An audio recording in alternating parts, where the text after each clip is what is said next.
I'm Heather, and for the Module 9 discussion, I'm going to start off by discussing the key components of the propositions regarding employee abusive organizations.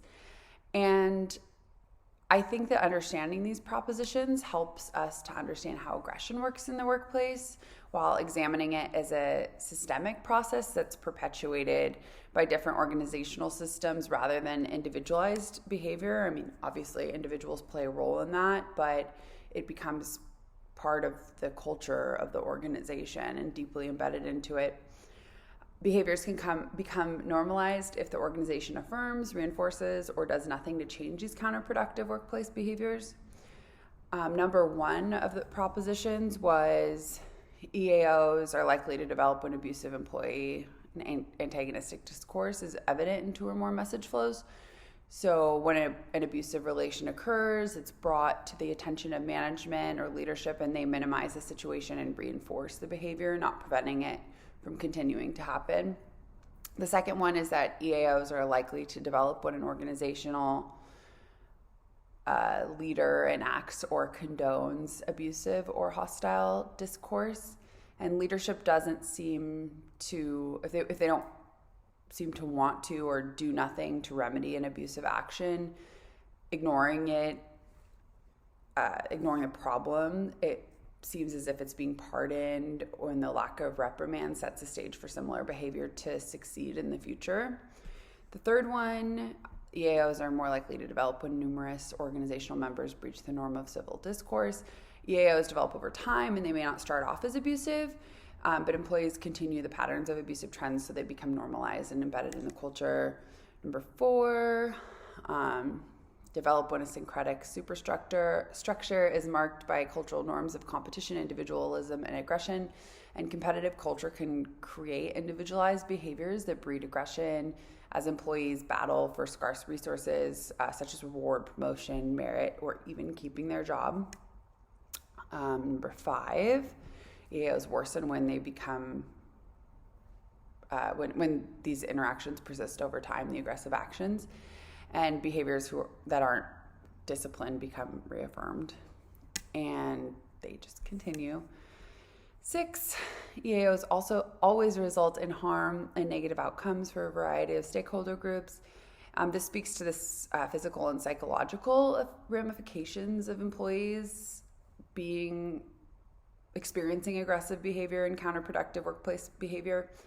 Loss of productivity occurs because of it, and then ultimately loss of profit because an organization is blanketed in negativity. And 7, EAOs can be altered, but generally require concerted collective efforts from upper management. And the patterns can be remedied, but it takes commitment and leadership to enact the remedy of the situation. And the text talks about how bullying has become so normalized in certain organizations that people have no idea they're actually being bullied. And this makes sense.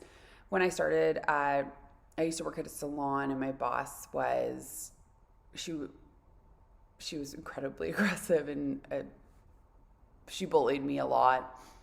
And I heard that it was just something that she did, and everybody had said that. It was very condoned there, I guess you would say, but people would be like, yeah, that's how it is, or I promise it'll get better, just wait it out. And I heard it so many times that it seemed it's like I was being dramatic if I addressed it, and it was super toxic. But page 388 to 390 is where I found that information. Number 3 is what I chose next to do, and the difference between organizational justice and retaliatory behavior.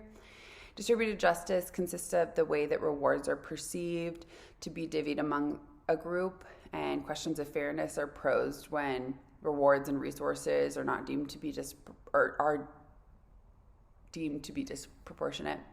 Procedural justice is the idea and the way that disputes are reconciled and the manner that the resources are being allocated. And then interactional justice is how the person's treated during a decision-making process.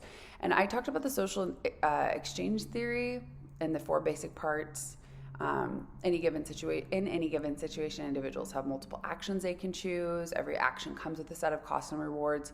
Humans are inherently selfish and hedonistic and will always side with maximizing their rewards while minimizing their costs. And people do their best to maximize their profits through their actions, because profits equal rewards minus the costs. It's an economic relationship, so I think that if the risk isn't incurring more reward, this is cause for tension. And I got that on page 404. And justice in the workplace is ultimately about this exchange relationship. And organizational retaliation is behavior that includes adverse reactions to perceived unfairness by disgruntled employees towards the employer.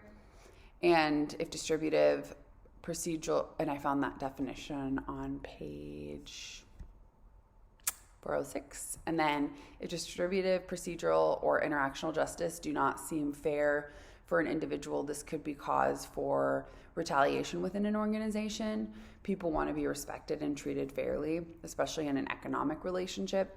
If this isn't adhered to, people try to take matters into their own hands and maximize their rewards if their costs feel high. I worked with a bartender who thought that the hours on his paycheck were being messed with, I guess, for lack of a better word. He started stealing and he got caught for it. And I'm not sure if his hours were being altered at all, because none of ours were.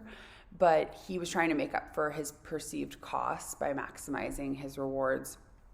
And he was able to rationalize his wrongdoings because of that. Number 4. So I found the leader and follower verbal aggressiveness and argumentativeness sections to be interesting and important.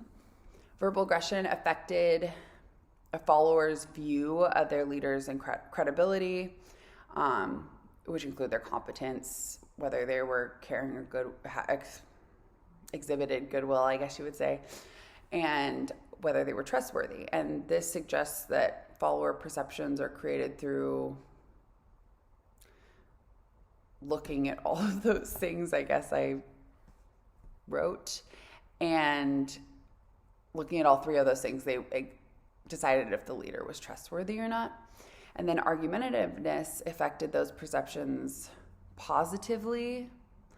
Followers who were perceived to be argumentative were seen as having good interpersonal skills, being dependable, and produce better work. And then verbally aggressive followers were perceived to be the opposite. So I think in both a follower-leader or leader-follower situation, aggression was negative. Argumentativeness was actually positive. Aggression is clearly counterproductive, while argumentative individuals can defend their ideas and help foster new ideas. It helps everyone feel heard, and I think that standing your ground and being heard can do wonders for remedying and preventing counterproductive behaviors, which ultimately lead to dissent and retaliation. For a personal story, I was scared to speak my mind in that situation with my boss who was bullying me. So I didn't argue and I didn't advocate for myself, and it encouraged her aggressive behavior and set those kind of standards that weren't okay. And then it made me sort of aggressive myself. I mean, I wasn't verbally aggressive or physically aggressive towards her at all, but mentally it was tumultuous, and I could see that fostering aggression if you aren't argumentative and don't speak up and speak your mind. So all of that was on page 381. Thank you.